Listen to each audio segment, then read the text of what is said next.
எல்லோருக்கும் வணக்கம் நண்பர்களே. அதாவது ஒரு முக்கியமான சம்பவத்தை பற்றி பேசணும். அதாவது ஷேர் மார்க்கெட்டில் இப்போ என்ன பிரச்சனை அப்படின்னா எல்லாருமே சோகமாக இருக்காங்க. அதாவது ஒரு ஷேர் மேல் நோக்கி ஏறிட்டு இருக்கு, சரி மேலே தானே போக போகுது அப்படின்னு சொல்லிட்டு அந்த ஷேரை வாங்குறவங்களும் சோகமாக இருக்காங்க. அதாவது இந்த காட்ஃப்ரே பிலிப் அப்படின்ற ஷேர் சமீபத்தில் ஆல்மோஸ்ட் 25% கீழே இறங்கிட்டான். இவன் புல்லிஷ் மொமெண்டம்ல தான் இருந்தான், ஆனால் 25% இறங்கிட்டான். நம்ம நண்பர் வந்து 8500 கிட்ட வாங்கியிருக்காரு, 10 நாள்ல 6800 வந்துருச்சு அப்படின்னு கவலைப்படுறாரு. சரி அவர் விடுங்க, ஷேர் மார்க்கெட்டு கீழே போய் எடுத்தவங்க அவங்களாவது சந்தோஷமா இருக்காங்களான்னா அவங்களும் கிடையாது. ஒரு உதாரணத்துக்கு இந்த பேங்க் ஆஃப் இந்தியா அப்படின்ற ஷேர் வந்து ஏற்கனவே கீழே இறங்கித்தான் கிடந்தான். சரி அங்க போய் வாங்கலாம் அப்படின்ற மாதிரி நினைச்சிருந்தா அவனும் கீழே 10% இறங்கி கிடந்திருக்கான். அப்ப இதுல இருந்து என்ன தெரியுதுன்னா யாருமே சந்தோஷமா இல்லை. இந்த பக்கம் திரும்பி பார்த்தா சோன்னு மழை, சரி இந்த பக்கம் திரும்பி பார்த்தா சோன்னு மழை, எந்த பக்கம் பார்த்தாலும் மழை அப்படின்ற மாதிரி மழை பெய்யறப்ப அப்படித்தான் இருக்கும் அப்படிங்கிற மாதிரி மார்க்கெட் வீக்கா இருக்கிறப்ப மேல புல்லிஷ் மொமெண்டம்ல இருக்கிறவனும் திரும்பி கீழே வர்றான், ஏற்கனவே வீக்ல இருக்கிறவனும் திரும்பி கீழே வர்றான். இதுல நீ பெருசா நான் பெருசா அப்படின்ற சமயத்துல மேலே வாங்கினவங்க ரொம்பவுமே பயப்படணும். ஏன்னா அவங்களுக்கு டபுள் சினாரியோ, மேலிருந்து கீழே இறங்குறது ஒரு பிரச்சனை, ஒருவேளை அங்கிருந்து பிரேக் டவுன் ஆகி மறுபடியும் இறங்கினா 2 பிரச்சனை. ஆனால் கடைசிக்கு லோ ரேட்டில் வாங்கினவங்களுக்கு மேபி ஒரே ஒரு பிரச்சனை. அந்த வகையில் மனசை சந்தோஷப்படுத்திக்க வேண்டியதுதான். இந்த சமயத்தில் ஒரு அழகான பொண்ணு 90s பசங்க கிட்ட சரி உங்கள் ஜாதகத்தை கூட வீட்டில் பேசிட்டு சொல்கிறேன்னு வாங்கிட்டு 1 மாதமாயும் பதில் சொல்லாமல் இருந்தால் மனசு எவ்வளவு கஷ்டமாக இருக்குமோ அந்த மாதிரி ஒரு மிகப்பெரிய கஷ்டமான நியூஸ் ஒன்று ஒரு நண்பர் சொல்கிறார். அதாவது ரிலையன்ஸ் அப்படின்ற ஷேர் தான் இருக்கிறதுலே ஷேர் மார்க்கெட்டில் மிக ஸ்ட்ராங்கான ஸ்டாக், அதிகமான வெயிட்டேஜ் கொண்ட பங்கு நிஃப்டி 50 இண்டெக்ஸில். அவன் 2 days மூவிங் ஏவரேஜ் கீழே போயிடுச்சுங்கன்னு ஒரு மிகப்பெரிய குண்டை தூக்கி ஒன்று போடுறாரு. பொதுவாக 2 days மூவிங் ஏவரேஜ் கீழே போயிடுச்சுன்னா அதில் சந்தேகமே இல்லை, பியர் மார்க்கெட், அதாவது கரடிகளின் பிடியில் வசமாக சிக்கிட்டோம் அப்படின்ற மாதிரி தான் அர்த்தம். ஸோ அப்போ பொதுவாக 2 days மூவிங் ஏவரேஜ் கீழே ஒரு ஷேரோ அல்லது ஒரு இண்டெக்ஸோ போகுது அப்படின்னா என்ன அர்த்தம்னா செல் ஆன் ரைஸ் அப்படின்னு மாறிடுவாங்க. நம்ம கொஞ்சோண்டு நம்பிக்கையாக இருப்போம் மேல் நோக்கி வருவான்னு, ஆனால் அவனை பிடிச்சி கொஞ்சோண்டு மேலே நோக்கி ஏறி வந்தோடனே செல் ஆன் ரைஸ் பண்ணி விட்டுருவாங்க. மறுபடியும் சப்போர்ட்லேருந்து கொஞ்சம் மேல் நோக்கி ஏறி வருவான், மறுபடியும் அவனை செல் ஆன் ரைஸ்ன்னு சொல்லி இறக்கி விட்டுருவாங்க. இந்த மாதிரி அவனுடைய போகும் பாதை கீழ் நோக்கி போகக்கூடிய பாதையாகவே அமைஞ்சிடும். 2 days மூவிங் ஏவரேஜ் கீழே போனால் தெய்வாதீனமா இவனுடைய இன்னொரு சக போட்டியாளர், அதாவது இருக்கிறதுலே அதிகமான வெயிட்டேஜ் வச்சிருக்கிற இன்னொரு அருமையான பங்கு HDFC பேங்க், அவன் வந்து இன்னுமே அந்த 2 days மூவிங் ஏவரேஜ் கீழே போகல. போகும்பொழுது 2 வெயிட்டேஜ் அதிகமாக இருக்கக்கூடிய கம்பெனியை கரடிகளின் பிடியில் சிக்கினா மீண்டு வர்றது கஷ்டம். ஸோ அந்த வகையில் HDFC பேங்க் நம்மளை காப்பாற்றிக்கிட்டு தான் இருக்கான். அன்றைக்கே நிறைய பேர் சொன்னாங்க இந்த HDFC பேங்க் இப்படி தாங்க பண்ணுறான், அவனுடைய பல வருஷ ஹை அப்படின்னு ஒன்று இருக்குது, அந்த ஹைக்கு பக்கத்தில் வந்தாவே அவன்லாம் இறங்கிடக்கூடிய ஆள். அதே மாதிரி அவனுடைய பல வருஷ லோன் ஒன்று இருக்குது, அந்த லோ கிட்ட வரும்போது தாங்க இந்த மாதிரி பெரிய பங்குகளே எடுக்கணும் அப்படின்ற மாதிரி சொல்லிட்டு இருந்தாங்க. அந்த வகையில் இந்த ரிலையன்ஸ் அப்படின்ற ஷேர் மட்டும் தெய்வாதீனமாக அடுத்து வரக்கூடிய வாரங்களில் அப்படியே தண்ணிக்குள்ளிருந்து மேல் நோக்கி ஏறி வந்த பந்து மாதிரி மேலே வந்தால் நம்ம மார்க்கெட்டை காப்பாற்றுவான், இல்லைன்னா ரொம்ப கஷ்டம்தான். ஸோ இந்த ரிலையன்ஸ் மாதிரி எத்தனை பங்குகள் பெரிய ஆளுகள் 2 days மூவிங் ஏவரேஜ் கீழே போய் கரடியினுடைய பிடியில் சிக்கியிருக்காங்க, ஒரு 2-3 வருஷம் பணத்தை லாக் பண்ணி விடுற மாதிரி எவனாவது இருக்கானா அப்படின்ற மாதிரி இப்போ நம்ம போய் பார்த்தோம்னு வச்சுக்கிங்களேன். முதல்ல பார்க்கும்போது நிஃப்டி 50 இண்டெக்ஸில் ரொம்ப பாப்புலர் இருக்கக்கூடிய டாடா மோட்டார்ஸ், இவன்லாம் பாருங்கள் அந்த 2 days மூவிங் ஏவரேஜ் கிட்ட வரும்பொழுது ஆல்மோஸ்ட் 200-300 ரூபா அதுக்கு மேலே ஏறக்கூடிய தகுதி படைத்தவன் தான் டாடா மோட்டார்ஸ். இவனும் வந்து 2 days மூவிங் ஏவரேஜ் கீழே கரடிகளின் பிடியில் சிக்கிற மாதிரி வர்றான். அடுத்து வரக்கூடிய மாதங்கள் தான் இனி இவங்கெல்லாம் என்ன பண்ண போகிறாங்க அப்படின்றது தெரிய வரும். அடுத்து நம்ம பார்க்கக்கூடிய இந்த இண்டஸ்இண்ட் பேங்க், இந்த இதுக்கெல்லாம் என்னங்க குறைச்சல், இதெல்லாம் எப்பெல்லாம் ஒரு சப்போர்ட் கிடைக்குதோ அப்பெல்லாம் நல்லா எகிரி ஆடக்கூடிய பங்கு தான். ஆனால் இந்த இண்டஸ்இண்ட் பேங்க்லாம் 2 days மூவிங் ஏவரேஜ் கீழே வந்து மார்க்கெட்டில் ஒரு மாதிரி பீரிஷ் சென்டிமெண்ட் அப்படின்ற மாதிரி கொண்டு வரான். இந்த யூனியன் பேங்க் இவனும் சாதாரண ஆள் கிடையாது, ஒரு சப்போர்ட் கிடைச்சதுன்னா எகிரி அடிக்கக்கூடிய ஆள் தான். அவனும் 2 days மூவிங் ஏவரேஜ் கீழே வந்து மார்க்கெட்டினுடைய சென்டிமெண்ட்டே ஒரு பீரிஸாக இருக்கு. நம்மளுடைய ரிலையன்ஸ் மட்டும் திரும்பி மேல் நோக்கி ஏறி இந்த 2 days மூவிங் ஏவரேஜ் தாண்டினா கொஞ்சம் சுணக்கமாக தான் இருக்கும். IRCTC இதெல்லாம் மார்க்கெட் சென்டிமெண்ட் நல்லா இருந்தால் நல்லா எந்திரிச்சு ஓடக்கூடிய பங்குகள். சமீபத்தில் கூட இவன்லாம் ஒரு 600 ரூபா ரேஞ்சில் சுற்றிட்டு இருந்தான். மார்க்கெட் நல்லா இருந்தது அப்படின்ற ஒரே காரணத்தினால தான் 2021 இருந்த ஹை என்னவோ அந்த ஹையை 2 வருஷம் கழிச்சு பிடிக்கிறதுக்கு வந்தான். ஸோ எதனால மார்க்கெட்ல புல்லிஷ் மார்க்கெட் அப்படின்றதுனால. ஆனா இப்போ 2 days மூவிங் ஆவரேஜ் கீழே போச்சுன்னா மார்க்கெட்ல ஒரு மாதிரி ஆனந்தம் தான். இந்த எஸ்பி கார்ட்ஸ்க்கெல்லாம் வேற வேலையே இல்லையா? இப்பதான் அவன் நீ ரெக்கவரி ஆகி மேலே போன, மற்றவன் இறங்குறான் ஓகே, நீ மேல இருந்து இறங்குறது மட்டுமே வாடிக்கை வச்சிருந்த, நீயும் 2 days மூவிங் ஆவரேஜ் கீழே போறியே. இந்த ஆஸ்பத்திரி ஷேரு நாராயண ஹிருதாலயா அதுலயே ப்ராஃபிட் புக்கிங் பண்ணி மேல் நோக்கி வந்துச்சுன்னா ப்ராஃபிட் புக்கிங் பண்ணி கீழ் நோக்கி அனுப்பிச்சுக்கிட்டு இருக்காங்க. ஸோ இந்த பங்குமே நாளைக்கு ஜம்ப் ஆகி மேலே வரல அடுத்து வரக்கூடிய நாட்கள் அப்படின்னா மார்க்கெட் ஒரு மாதிரி கரடியினுடைய பிடியில சிக்கித்தான் இருக்கு அப்படின்ற மாதிரி அர்த்தம். நம்மளுக்கு இருக்கக்கூடிய ஒரே ஒரு ஆறுதல், இந்த நிஃப்டி 50 இண்டெக்ஸ் அப்படின்றது இன்னும் கரடியினுடைய பிடியில சிக்கல. கரடியினுடைய பிடியில சிக்கணும்னா அவன்லாம் ஆல்மோஸ்ட் 22,500க்கு கீழே போகணும். அப்பதான் இவன் கரடியினுடைய பிடியில சிக்கிறான் அப்படின்ற மாதிரி அர்த்தம். ஸோ இப்போதைக்கு ஒரே ஒரு நம்பிக்கை, இண்டெக்ஸ் அதாவது மெஜாரிட்டியா இன்னும் மார்க்கெட் வந்து பியர் மார்க்கெட்டுக்குள்ள சிக்கல. ரிலையன்ஸ் ஒன்று பெரிய ஆள், அவன் ஒருத்தன் தான் சிக்கி இருக்கு அப்படின்ற ஒரே ஒரு சின்ன நம்பிக்கை தான் இப்போதைக்கு ஷேர் மார்க்கெட்ல இருக்கு. இந்த சமயத்தில் நம்மளுக்கு ஷேர் மார்க்கெட்டுக்குள்ள பயம் வரக்கூடாது. ஒரு டீசென்ட்டான ப்ராஃபிட் ஒரு 6 மாசத்துல ஒரு 10% ப்ராஃபிட் கிடைச்சா அது ஒரு டீசென்ட் ப்ராஃபிட் தானே. அப்போ ஒரு வருஷத்துல ஒரு 20% கிடைச்சதுன்னா கூட டீசென்ட் ப்ராஃபிட் தானே அப்படின்ற மாதிரி ஒரு நண்பர் என்ன பண்றாருன்னா, ஐயா சாமி எனக்கு இந்த மாதிரி ஸ்டாக்குகளே வேண்டாம், ரிலையன்ஸ் பார்த்தீங்களா எவ்வளவு பெரிய பங்கு, அவனே கரடியினுடைய பிடியில போய் சிக்கிறான் அப்படிங்கும் பொழுது அப்ப இருக்கிறதுலே சேஃப்டி என்ன, இது போன்ற இண்டெக்ஸ்கள் கரடியின் பிடியில சிக்கினாலும் திருப்பி மேல் நோக்கி ஏறி வந்துருவான். அப்ப இவர் என்ன பண்றாரு அப்படின்னு பாத்தீங்கன்னா, கோல்டு ETF உண்மையிலேயே இவரை பாராட்டணுங்க. ஸ்டாக் பக்கம் இவர் போகவே இல்லை, ஒன்லி இண்டெக்ஸ்.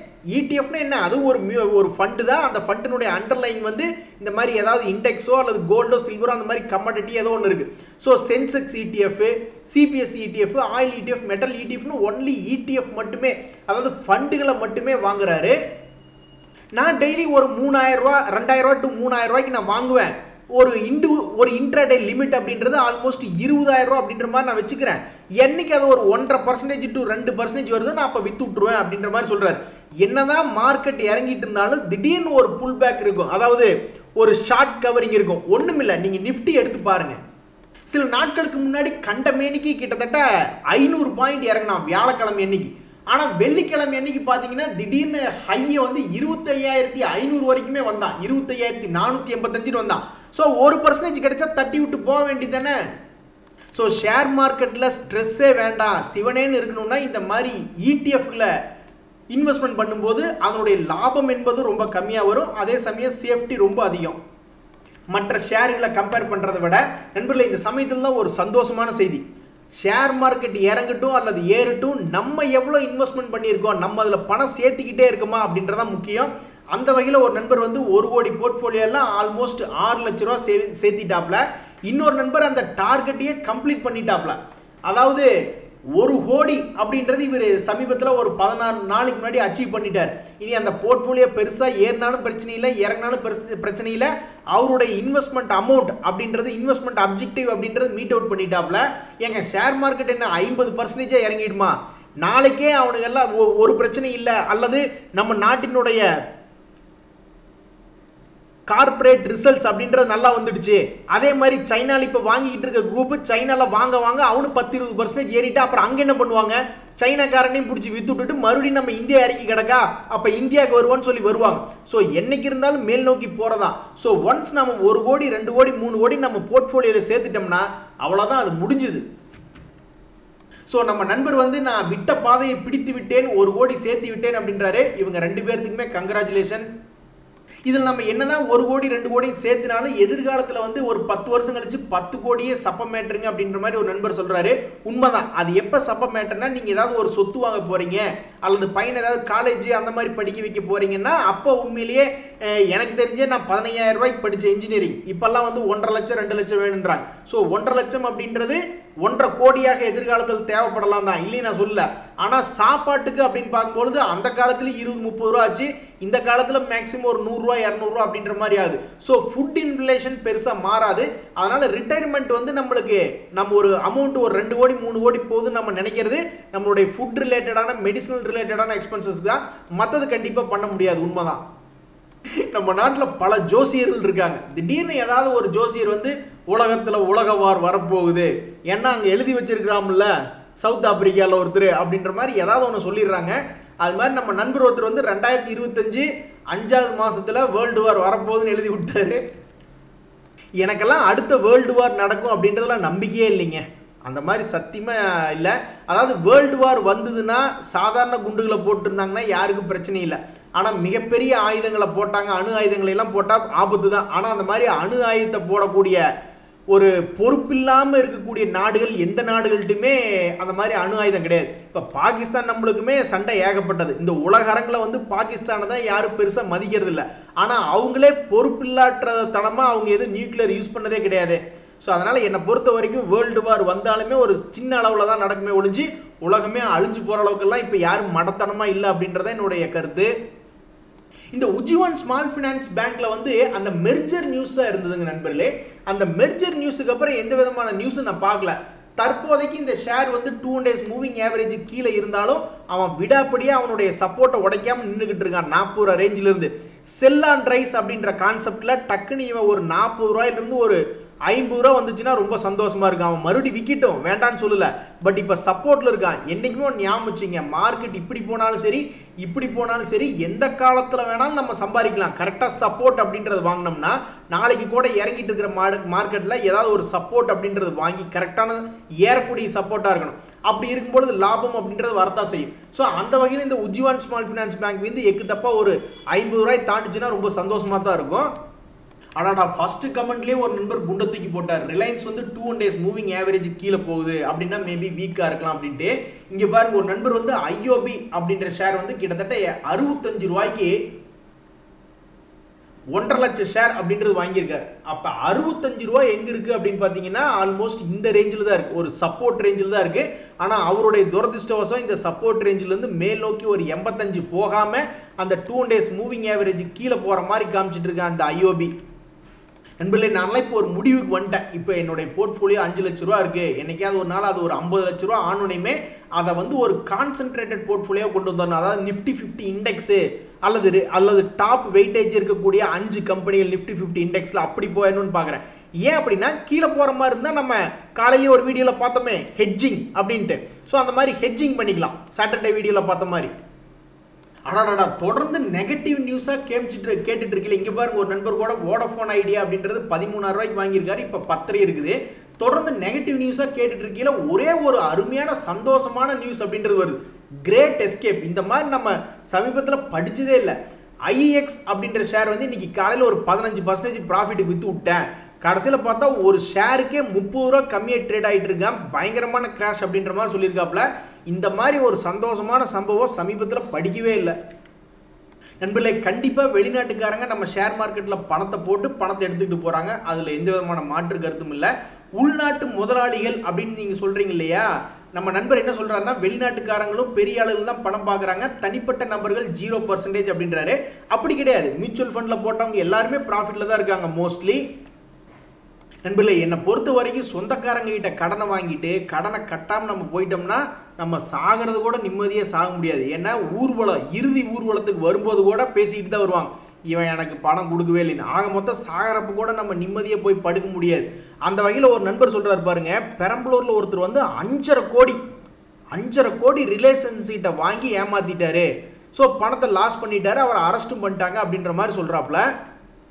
5.5 கோடி வாங்கி ஒரு ஹோட்டல் போட்டிருந்தா கூட ஓரளவுக்கு நல்லா பிஸ்னஸ் நடத்திட்டு இருந்திருக்கலாம். இல்லை பணம் கேட்டு அப்பப்போ வர்றவங்க கிட்ட ஒரு டீயோ காஃபியோ கொடுத்து கூட சமாதானம் பேசி அனுப்பிச்சிருக்கலாம். ஷேர் மார்க்கெட் அப்படின்றது தெரிஞ்சால் மட்டும் உள்ளே வரணும். அப்படி தெரிஞ்சு உள்ளே வந்துமே மார்க்கெட் சப்போர்ட் பண்ணல அப்படின்னா அதில் நஷ்டம் தான் அதிகமாக வருது.